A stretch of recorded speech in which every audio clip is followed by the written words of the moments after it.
So a while back, I pitted two of the most legendary Micro Four Thirds portrait primes against each other. One of those was the Voigtlander 42.5mm f.95.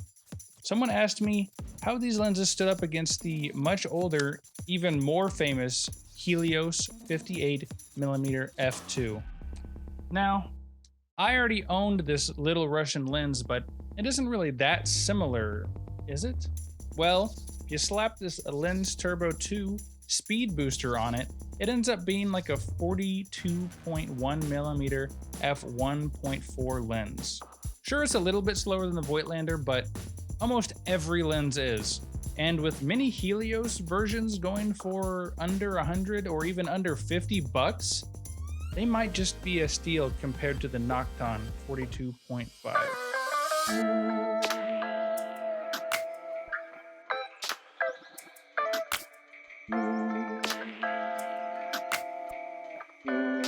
Before we get started, I should point out that my Helios is not the super popular 44M for M42 screw mount from like the 1980s, but instead a slightly more modern 44K-4 for the Pentax K mount.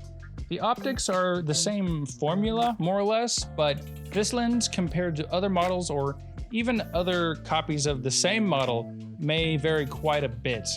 This lens still has all the characteristics you'd expect from a Helios, though.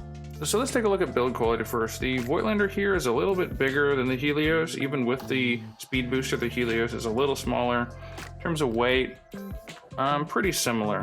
Anyway, let's take a look at the Voigtlander first. It's got a 58mm filter thread, and it's got both a clicked and a clickless aperture. So that could be useful for people doing photos and or video. The focus ring is really smooth as well. And yeah, it's got a distance scale for everything, both in feet and meters. The whole lens is made of metal and is based on a metal lens mount and does not feature any electronics or any kind of weather sealing. The Helios here is a little bit smaller, like I said before. It's got a clicked aperture and doesn't feature the focus pre-selection that older models of this camera lens did. It's got a manual focus as well. This one only marked in meters. And in general, this thing is built pretty well too. It's got a 52mm focus thread. Mine's dented a little bit, but still takes filters. And this thing is also completely metal, both the lens and the adapter as far as I know. Here, I usually do a manual focus part of these videos, but I would say the Voigtlander is a little bit smoother, but the Helios is a little heavier and maybe slightly more precise because of that. And when it comes to the focus range on these, the degrees is about 300, 330 for both of these lenses, which makes the Helios a little harder to focus from like minimum to infinity. Whereas the Voigtlander, it's still not super easy because the distance is so far, but you can see it's a lot smoother with a little less resistance. It still feels good, but it has less resistance, so it might be a little easier to do manual focus with the Voigtlander in a run and gun situation. It also is worth pointing out that adding adapters, or even two adapters like I am here, will always introduce some unwanted optical or mechanical elements. So as you can see, my adapter doesn't quite fit perfectly, and so that might, when you're focusing, might shift the lens a little bit and cause some weird stuff. If you get better quality adapters, it shouldn't be a problem, but there's always more chances with adapters and old lenses for mechanical or optical failures. Whereas with a native lens like the Voigtlander, it's just gonna fit on the camera and you're gonna have very little to no play on that lens mount. But in general, I think that I prefer the Voigtlander's smooth focus ring and smooth aperture ring more than the focus ring and the clicky aperture ring on the Helios for the most part, but both handle really well. And honestly, that super rugged, really quality build for these older lenses is one of the biggest reasons to get a lens like this for cheap, because you can get a cheap nifty 50 these days, but the build quality and the focusing is going to be generally way worse than with an older lens like this.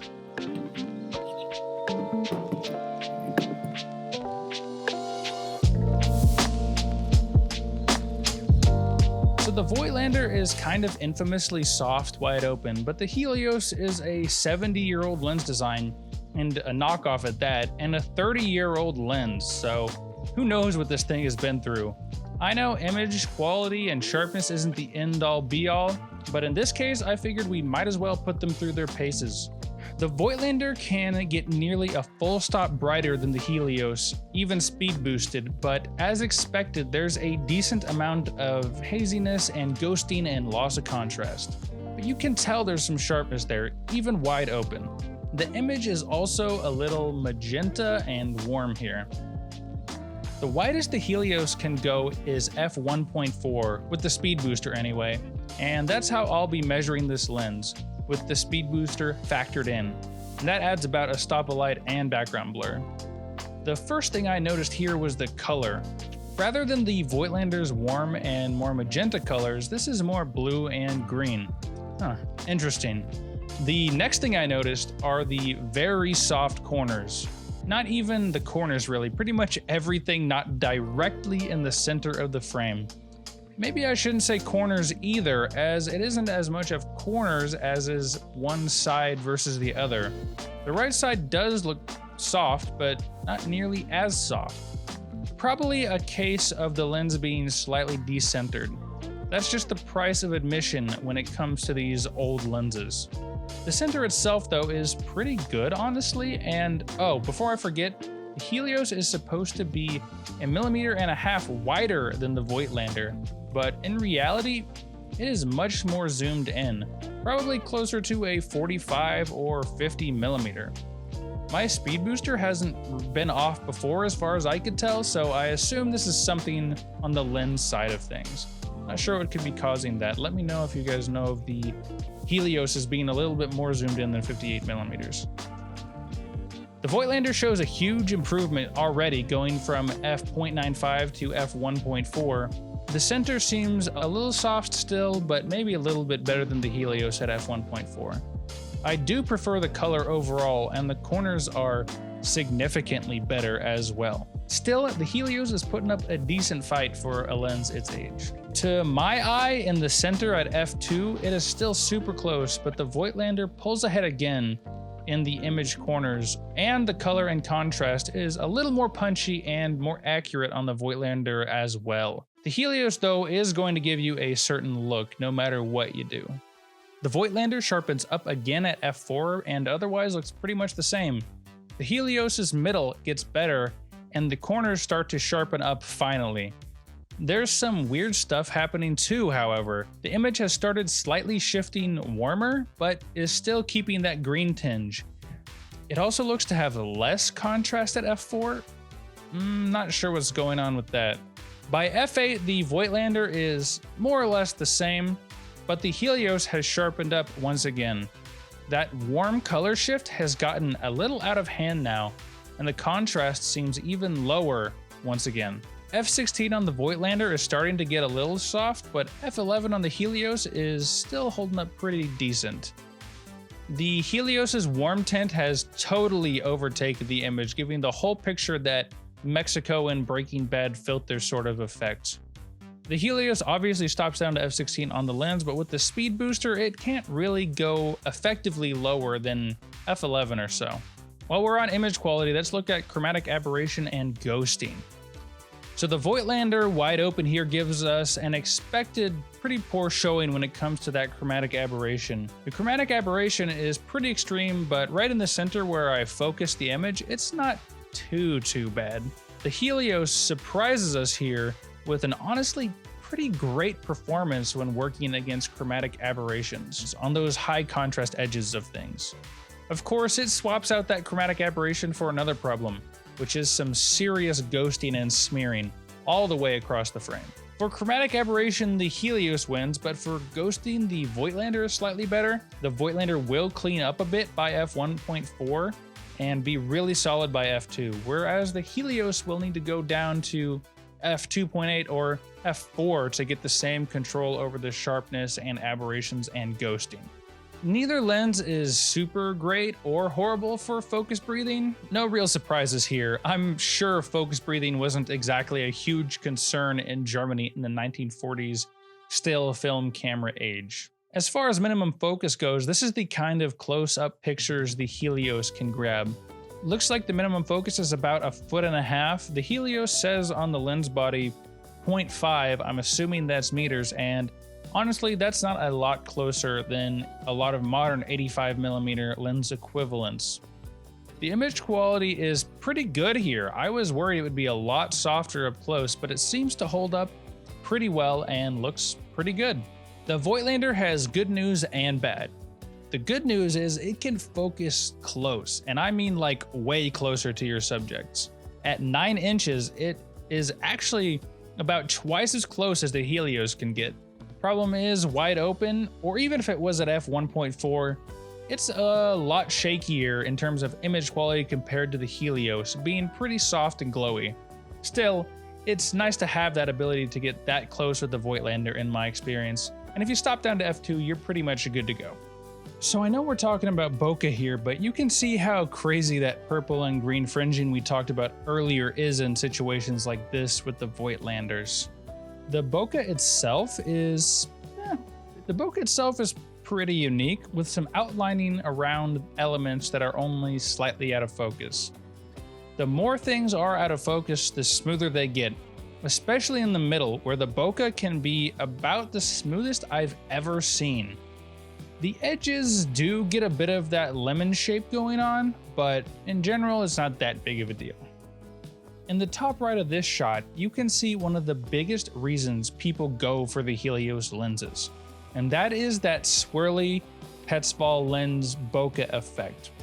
It really is unique and does some great things for your portraits, at times really bringing you into your subject. But with my copy and at that only about APS-C sized image circle being used, that swirly effect isn't always super present. The flip side of that swirly effect is there's a bit of outlining on the edges of the bokeh, so it can look a bit busy or nervous with backgrounds that are only slightly out of focus. Of course, you'll never quite be able to get the background as out of focus as the Voigtlander with the Helios. The Voigtlander having a much faster aperture and much shorter minimum focus distance.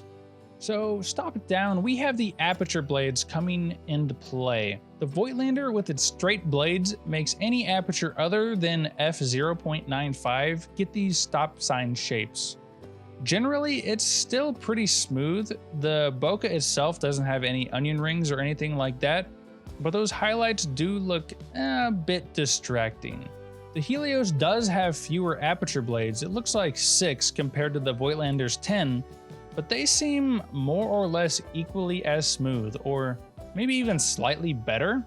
The curved aperture blades really help in this case, in my opinion, making those highlights look just a bit smoother. And it should be noted that the swirly effect is pretty much gone already. Stop down a little more, and it's the same story. They are both not great, but not bad either, and I don't really find either that distracting. Wide open at a bit of a distance is another bokeh comparison I like to do, and, well, they both look nice. The Voigtlander is a bit smoother, but has some chromatic aberration stuff going on, making the bokeh look a little messy.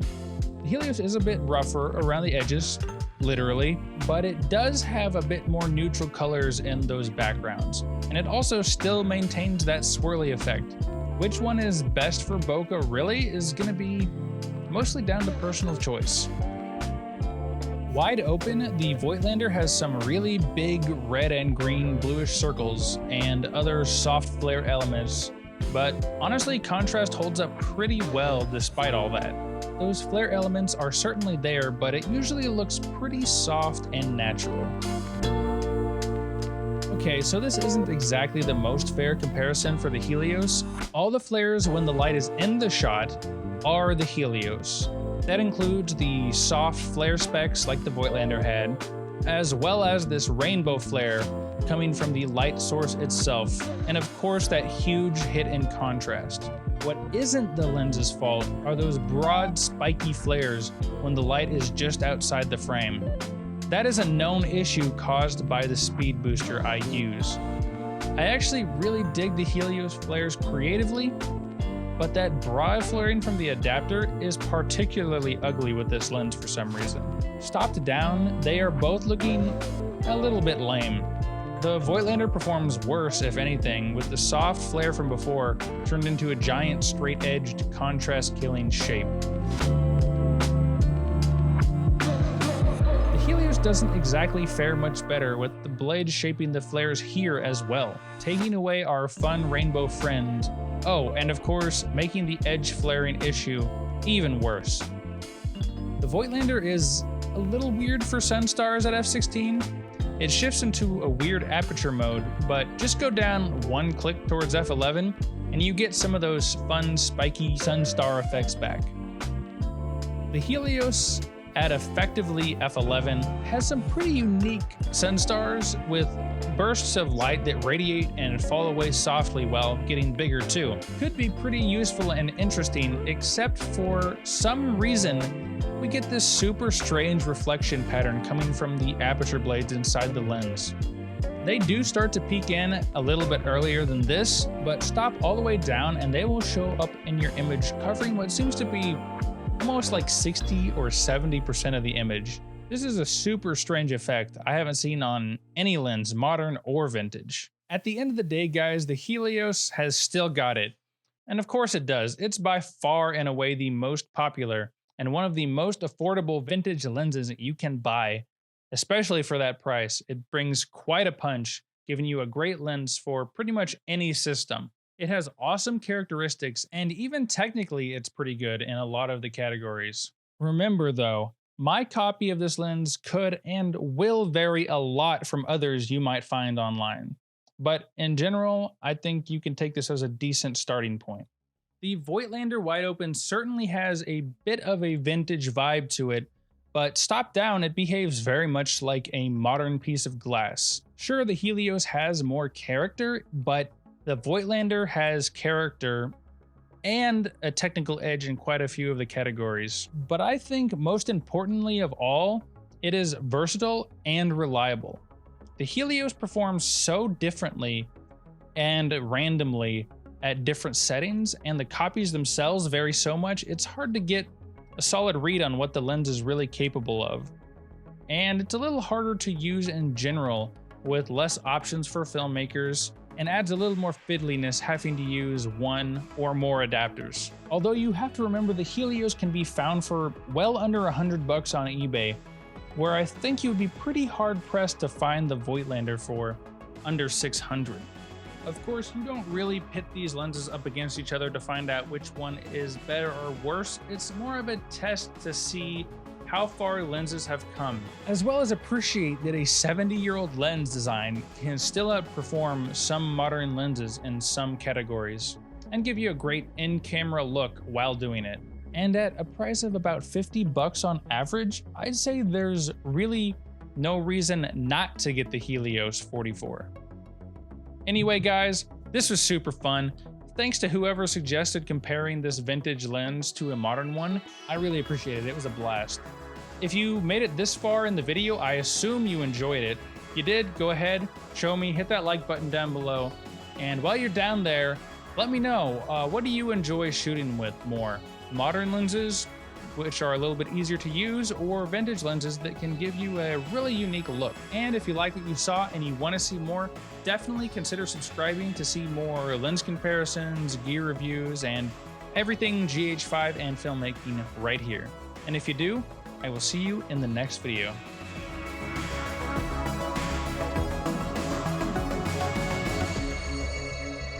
Fine, I'll do it myself.